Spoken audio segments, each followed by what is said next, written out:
ఒక దిక్కు గుండు, ఇంకొక దిక్కు అరగుండు. ప్రజలకు మాత్రం పంగనామాలు పెట్టి పార్టీలో పదవులు అనుభవిస్తారు. మొన్నటికి మొన్న అమిత్ షా గారు ఢిల్లీకి పిలిపించిండంటే తెలంగాణకి ఏమన్నా ఇస్తారనుకున్నా, తెలంగాణకు వీళ్ళు ఏమన్నా తెస్తారనుకున్నా. 3 గంటలు చర్చించిండ్రు. వాళ్ళు చెప్పింది ఏందంటే, చాతగాని సన్నాసులారా, కాంగ్రెస్ పార్టీ కార్యకర్తలు వేలాదిగా యాత్రలో పాల్గొని తెలంగాణ గడ్డ మీద కాంగ్రెస్ జెండా ఎగరేస్తుంటే మీరు గార్తులం కాస్తుర్రా అని ఈ నాయకులను పిలిపించి ఢిల్లీలో గడ్డి పెట్టిండ్రు.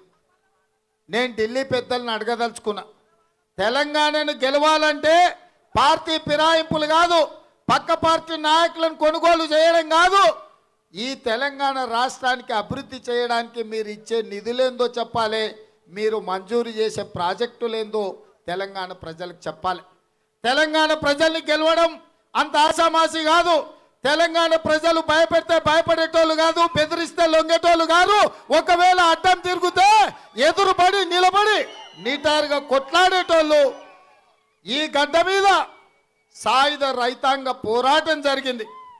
ఆనాడు సర్దారు సర్వాయి పాపన్న దొరల గడీల మీద, దొరల పెత్తన మీద, రాచరిక పోకడల మీద బడుగు బలైన దళిత గిరిజన మైనారిటీ వర్గాలను కూడగట్టుకొని బహుజనుల బిడ్డగా బహుజనుల రాజ్యాన్ని స్థాపించి గోల్కొండ కోట మీద జెండా ఎగిరేసిన బిడ్డ ఈ ప్రాంతం నుంచి పరిపాలన అందించండు. సర్దారు సర్వాయి పాపన్న వారసులు ఈ గడ్డ మీద ఉన్నారు. సాయుధ రైతాంగ పోరాటం చేసి రజాకర్ల కళ్ళల్లో కారం కొట్టి వడిసేల్లో రాళ్లు పెట్టి పొలిమేర్లు దాటే వరకు తరిమిన ఆడబిడ్డల చరిత్ర ఈ గడ్డ మీద ఉన్నది. ఓ చాకలి ఐలమ్మ, ఓ మల్లు స్వరాజ్యం, ఓ ఆరుట్ల కమలాదేవి స్ఫూర్తి ఇక్కడి ఆడబిడ్డలలో ఉన్నది. ఈ ప్రాంతంలో ఓ రామ్జీ గోండు, ఓ కొమరం భీము, ఓ సర్దార్ సర్వాయి పాపన్న, ఓ దొడ్డి కొమరయ్య ఇచ్చిన స్ఫూర్తి, ఓ సోయబుల్లా ఖాన్ చేసిన త్యాగం ఇక్కడ బిడ్డల రక్తంలో నరనరాన జీర్ణించుకున్నారు. అట్లాంటి తెలంగాణ గడ్డ మీద బీజేపీ నాయకులు జెండాలు ఎగరేయాలంటారు. నేను ఒక్కటే మాట అడగదలుచుకున్నా, ఈ సంవత్సరం 45 లక్షల కోట్ల రూపాయల బడ్జెట్ నరేంద్ర మోడీ ప్రవేశపెట్టాడు.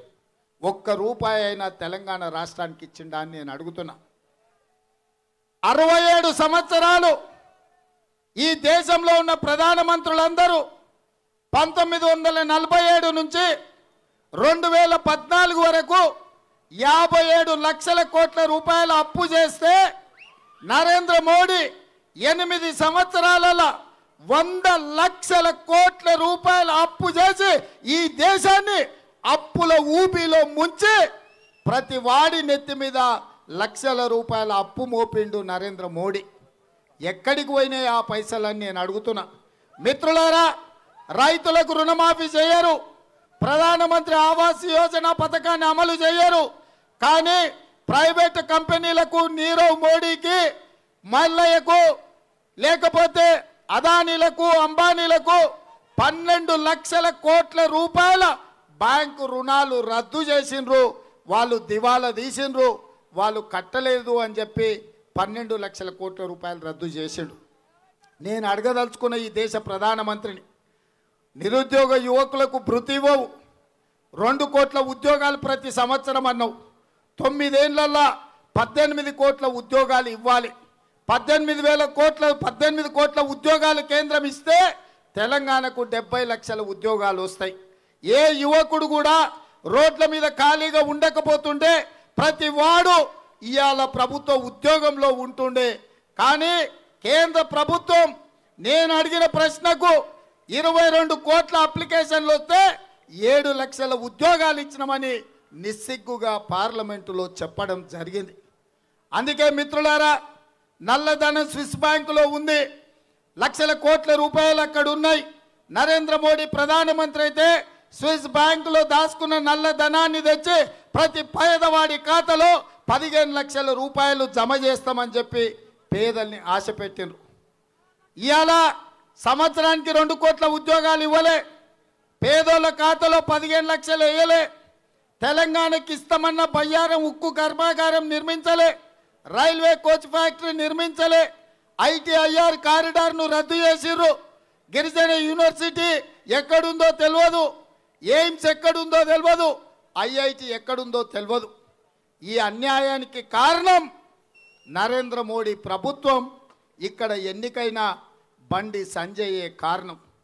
నేను అడగదలుచుకున్న ఈ పార్లమెంట్ సభ్యుని, నిన్ను ఎంపీగా గెలిపిస్తే నువ్వు ఏం తెచ్చినావని నేను అడగదలుచుకున్నా. నువ్వు ఎంపీగా గెలిస్తే నీ పార్టీకి అధ్యక్షుడు అయినావు, కానీ తెలంగాణ కానీ నిన్ను ఎన్నుకున్న కరీంనగర్ ప్రజలకు కానీ ఏమి తీసుకొచ్చినావు, మళ్ళీ ఎట్లా ఓట్లు అడుగుతావని నేను అడుగుతున్నా.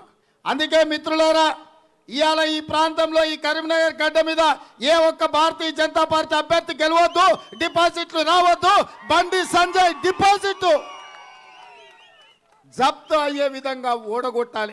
హాయ్ ఫ్రెండ్స్, మా టుడే టుమారో యూట్యూబ్ ఛానల్ చూస్తున్నందుకు చాలా థ్యాంక్స్. మరిన్ని లేటెస్ట్ వీడియోస్ కోసం వెంటనే సబ్స్క్రైబ్ చేయండి. అలాగే ఈ బెల్ ని కూడా రింగ్ చేసేయండి. మా నోటిఫికేషన్స్ అన్ని మీ మొబైల్లో వస్తాయి. అలాగే మా వీడియోస్ మీకు నచ్చితే లైక్ చేయండి, షేర్ చేయండి, నచ్చకపోతే కామెంట్ చేయండి.